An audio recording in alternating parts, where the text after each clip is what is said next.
በሚጡ አትጣሉ። ከዚያ ሌላ መንገድ አትፈልጉ። በጣም ጥቂት ጊዜ ነው ወገኖች፣ ጥቂት በጣም ጥቂት። እዚህ ግባ የሚባል አይመስላችሁ? ብንኖር 30 ወይም 40 ዓመት ነው ከእንግዲህ በኋላ። ምድርም ማለት ያደለም እድሜያችን ብዙ መስሏችሁ በጣም የቀረባችሁ እንዳይመስላችሁ ጥቂት ነው ወገኖች። ቢያስፈልግ ለጥቂት ጊዜ በልዩ ልዩ መከራ ትፈተናላችሁ ነው የሚለው። ለጥቂት ጊዜ ጥቂት ተስፋ ትቁረጡ። ጥቂት እንኳን አይደለም የኔና የናንተ ፈተና፣ የኔና የናንተ መከራ ቀርቶ ምድር ራሷ ጥቂት ጊዜ ነው ያላት። ተስፋ ቢያስቆርጥባችሁ ሊያው ይፈራል። በጣም ጥቂት ብዙ ምትቆይ አይደለም።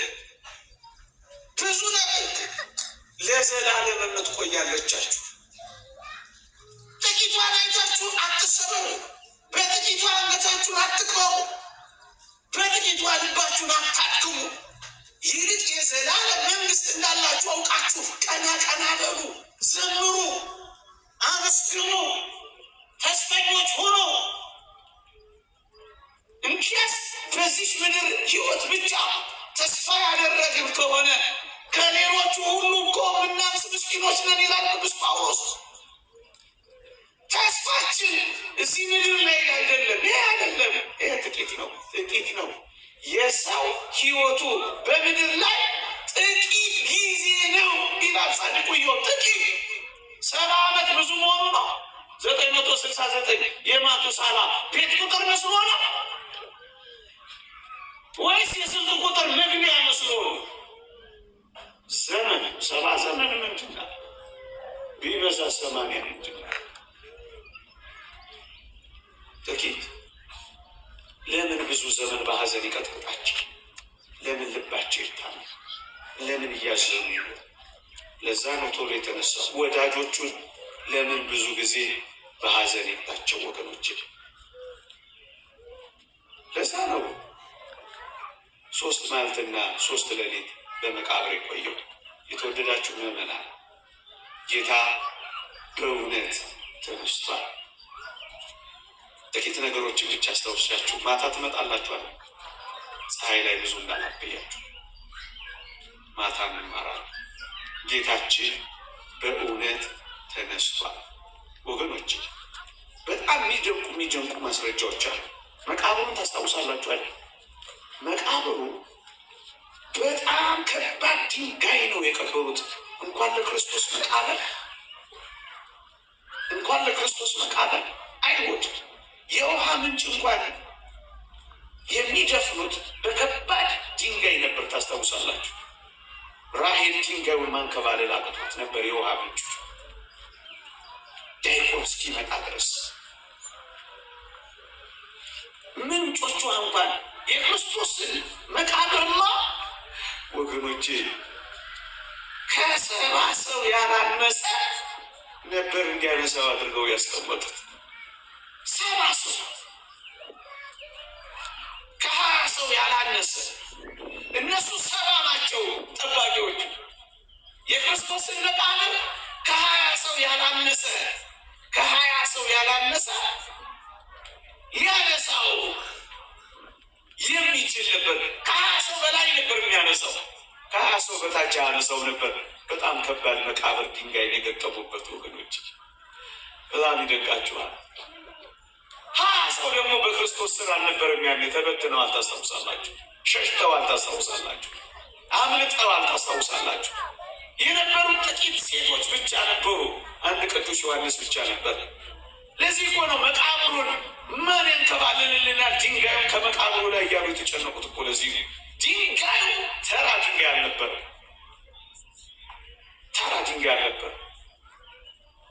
ታዲያ እንዴት ነው ደቀ መዛሙርቱ መጥተው ስጋውን ሰረቁት ብለው ያወሩት? የማይንከባለል ድንጋይ አስቀመጡ። ሴቶች ብቻ ተጠሩ። ሴቶቹ እንዴት ድንጋዩን ሊያንከባልሉ ይችላሉ? እንዴ ሴቶች እኮ አይቆጠሩም። እንኳን ድንጋይ ለማንከባለል በመጽሐፍ ቅዱስ ሴቶች እንጀራ ለመብላት እንኳን አይቆጠሩ። አልሰማችሁ? አላንበባችሁ?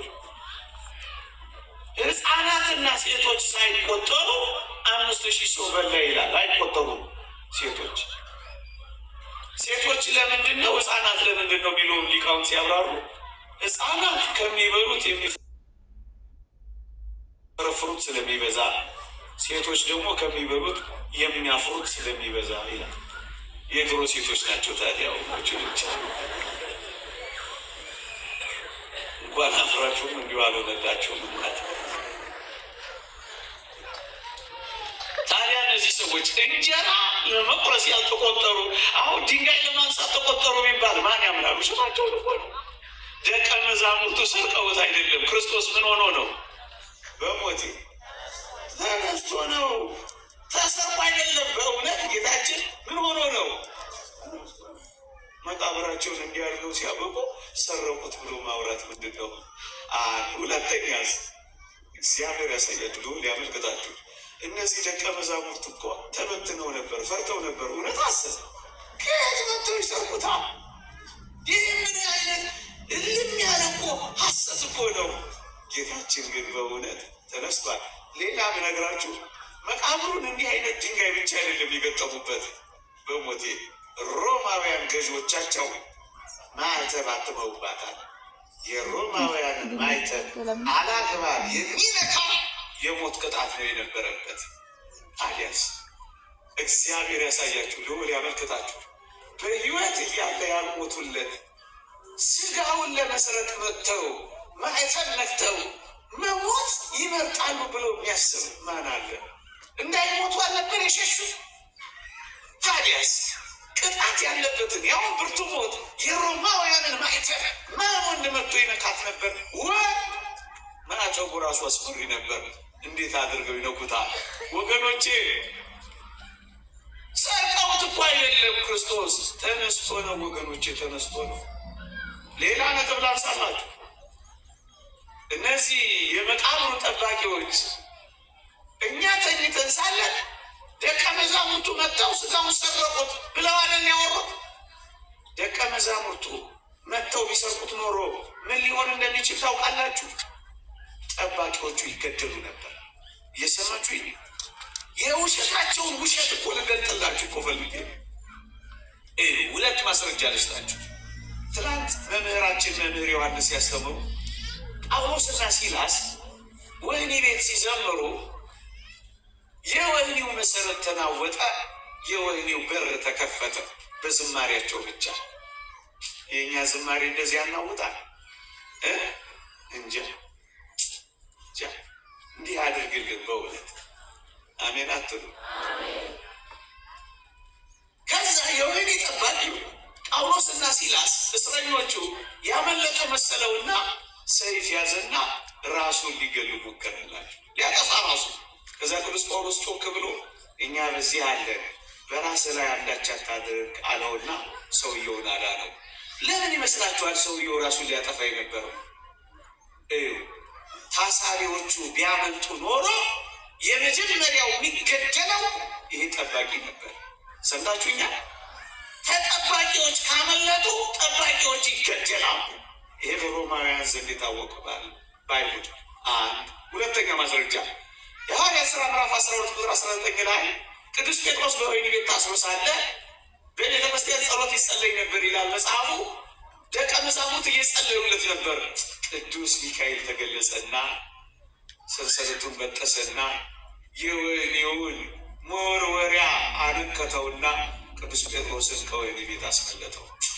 ገናናው ቅዱስ ሚካኤል በእውነት ተገልጦ እስራችንን ይበጥስልን። በእውነት በመጨረሻው ዘመን ስለ ሕዝብ ልጆች የሚቆመው ታላቁ አለቃ ሚካኤል ይነሳል ተብሏል። ይህንን ሁሉ የዓለም ክፋት ይቁረጥልንና ይህንን ሕዝብና ይህን ትውልድ እያጠፋ ያለውን የሴጣንን አሰራር በእውነት ያንኮታኩትልንና ቅዱስ ሚካኤል ይድረስልን። እንጃማኛ ምን እንችላለን?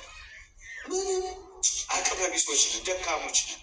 ከፈለጉ እንዳንበላ ሊያረጉን ይችላሉ። ይኸው እየታገሉ ከፈለጉ አየሩን እንቀይረዋለን ይላሉ። ይኸው እየፎከሩ ከፈለጉ ክርስቶስ ሳይመጣ ትንሣኤ ሙታንን እኛ እናደርጋለን እያሉ ላብራቶሪ እየታገሉ ነው። ምን እናደርጋለን?